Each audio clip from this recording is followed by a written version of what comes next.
Yes, welcome back to the Sports Show. The SANFL finals are about to begin. It was a big weekend. What a weekend it was. So we said, let's go to the expert of the SANFL, Luke Marchioro, joins us. Luke, how are you, mate? Good, thanks, Phil. Barry, how are we? Good, mate. Well, mate, let's have a look at a couple of games first and then we'll get on to the finals as they unfold over the weekend. Probably the one that had the biggest impact was the Sturt North game, and Sturt pretty much unravelled North and took away their double chance. It was a bad 2 weeks for North. They needed just to win one of those last two games to secure their double chance, and now they find themselves fourth. And in playing an elimination final after a very disappointing turn up against Sturt, it was 8-0 and it was game over by quarter time basically. It was, Luke. I saw the game, and it was an ordinary performance from North Adelaide. They can't go into the final series with any sort of confidence at all after that, because they were severely. They got hammered. That's what happened. They got absolutely hammered by a side that looked like they had a little bit more to play for to me. North Adelaide looked slow, sluggish and disinterested, and I wouldn't say that about any. Yeah, they didn't play very well at all. Sturt have thrived themselves on that inside contested game, and they beat North Adelaide up in there on the weekend in the centre. They gave their forwards first opportunity, and they've unearthed a few players this year, Sturt, that have been able to create some opportunities and give them some really good form for the rest of this season and building into next year as well. Look, you would have thought North Adelaide would have gone into that game only having to win one out of their last two or something. It's a couple of big ones. That they would put up a better fight than that. There's got to be something missing for a team that does that, because that was really bad. It looked like a top side playing a bottom side. It did, and their form's been a bit patchy this year. They started off 1-5, they won a few games, they've lost a game here or there, and it was pretty indicative of their season. But now going into the finals, it's going to be very difficult for them to turn that around. They'll be pretty low on confidence after a performance like that. It's hard to see you go in and be consistent in the finals. Hey, mate, the Magpies, of course, stopped the Bays with their unbeaten run. 107 years the Magpies have held on to that record of being unbeaten in a season. They get down to Albert, and then the big complaint, and we've heard it a lot, the Magpies stacked their team with AFL players. So a quick bit of research by a couple of the sporty people here that are around both clubs. Both teams had 14 current or past AFL players listed. So it's not as simple as saying, well, they just had more AFL players, is it? I think it's the quality that was there as well. I think on the weekend, Port brought some really good players back in.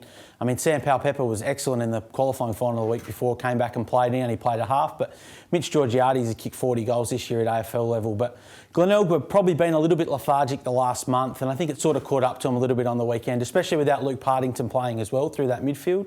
2019 McGarry medalist, he's been so important for them, and with him missing and in doubt for that first final next week, it might cause Brett Hand a few headaches for Glenelg. Mate, is that an awakening? It's hard to... I was watching some stuff on the NFL just recently, and teams trying to go through the season unbeaten, and how they just felt the pressure just constantly building to get through. And once they lost, it was actually a relief for them. Now they can get on with getting back to playing footy. Do you sense the Bays are still the number one team? Speaking to a couple of people at Glenelg, I think they needed to drop a game. I think they could have easily lost both games to Norwood during the year. And there's been a couple of games where they've sort of been close to losing but been able to pull it out of the fire. So, I mean, they've got belief that they can win in any situation, but sometimes you do need that wake-up call to sort of say, right, this is what we need to do. We need to get ourselves focused and sort of get their best 22. They've had a couple come back through. Lockie Hosey missed a big chunk of footy. Billy Stretch played his first game since round one on the weekend. And, with Partington out, and they got Michael Virgin back as well. So they're starting to get their best 22 back, and they'll use this week off to freshen up and get themselves right for that first final. Yeah, the argument with this AFL business, Phil, is that if Port had gone, in the AFL side I'm talking about now, if Port had gone through the year in a similar vein as where they are now, where there is no injuries and full list, that side would have played every week. That side would have played every week and would have been a hard team to beat. Yeah. So, and even if they did make the finals, then the SANFL changed the rules again. You can only have a certain amount of players in. So I think it is back to that. It's 17 aside, no matter where the situation sits at the moment. So obviously the rules are catered to still look after the SANFL clubs. It is very rare that Port Adelaide are in a position where their list is so healthy at the moment, and the quality of players that they've got with their kids at AFL level, to have a guy like Hamish Hartlett running around and that at SANFL level is a real luxury for them as well. So I think it's a testament to the Port Adelaide high performance staff to get their team out on the park, and the development that they've got, that these guys that even their kids are still coming through. Guys like Jackson Mead and Taj Schofield and that have played at that SANFL level are starting to look more comfortable after a full season as well. That's a very good point. I mean, 3 weeks or 4 weeks ago, we sat here saying, I don't know if Norwood are going to make the 5. You know, it could have gone that way where they dropped down. All of a sudden, they find themselves in third spot with a double chance. They took care of the Crows. The Crows came back at them a couple of times. They were good enough to push them out. They got back to 11 at one stage. They finished up opening the game, winning by 43 points. Norwood could be the surprise packet. We were saying it was North, but maybe it's Norwood, still with some big names to come back. They're building nicely. They'll get Matthew Nunn back this week as well. Porpuopoulos probably a week or two away still, but they've just started to find their best footy, and they've been able to play in patches throughout the year. They've been able, but to put it together for 4 quarters like they've done the last 2 weeks will give Jade Rawlings a lot of confidence going into the finals. And they've started to get Mitch Grigg back playing some of his best footy. He was best on the weekend. And like when they've got a player like that going, who's been a bit down in the early part of the year, if he can crank up, he's a big finals performer, and he could give them a real lift going into September. Well, Jade Rawlings did the right thing, didn't he? He dropped Mitch Grigg. He dropped him to the 2s.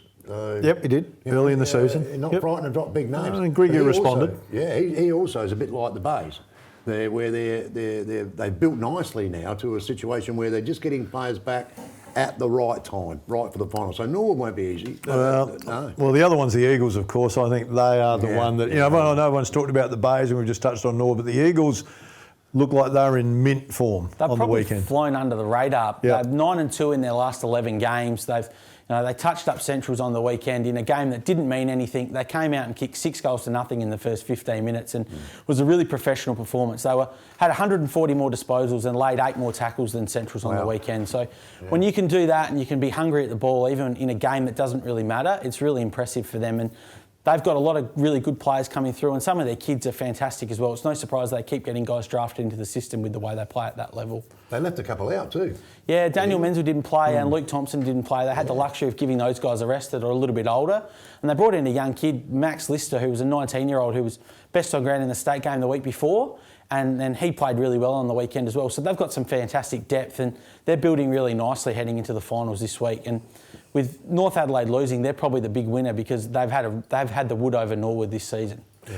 All right, let's have a look at the elimination of the quarterfinals. North come in, they've lost their last 2. We just touched on them. South, of course, who had a good weekend getting over Westies, but their form hasn't been. It's hard to get a read on these 2 teams right now. Maybe South, they had the win, so that gives them a little bit, but both of them have been struggling. They played each other 3 weeks ago at Noarlunga and North Adelaide beat them by 10 goals. And it was after that game we sort of said, well, North Adelaide can win the flag. And after that week off, South sort of went away and regrouped, and North Adelaide have really hit a speed hump. But Jared Wright for South said that they played some of their best footy of the year on the weekend. Now, it was only against West Adelaide, but you have to take his word for it. They've got a lot of really good, talented players and guys like Horn Francis and Gibbs and Broadbent through the midfield. And their small forwards were fantastic on the weekend. Eamon Wilkinson, Liam Fitt and Hayden Sampson kicked a bag of goals between them. And they can be really dangerous on the Adelaide Oval where they can use their speed and it's a bit bigger ground than what they're used to playing on. All right, Woodville West Torrens, of course, they've won 4 of their last 5 up against Norwood. They've won 3 of their last 5. Which way do you see this one? I think the Eagles are building really nicely. I think that they've got enough. They use the ball really well. They're a really good kicking team. They pressure the ball really well, and I think they're building quite nicely. They beat Norwood by 36 and 47 points during the season. They've had the wood over them, and I think their small forwards in their forward line are really creative. The Menzel brothers, Stengel, Riley Knight. They've got Kai Pudney, who's another kid as well that's a really talented, forward, half-forward midfielder. And then they've got Jack Hayes, who is probably an outside chance for the Magarey medal. He had 21 disposals, 4 goals, 11 marks, playing as a 194-centimetre midfielder, ruckman on the weekend. So they've got a lot of potent options to goal. And then down back, they're really experienced with Thompson and Graffita and these types of guys as well. But I think that they're probably the biggest danger to Glenelg, but we sit here with 4 weeks to go and we could say that any of the 5 teams could probably win it. He's a bit stiff, Hayes.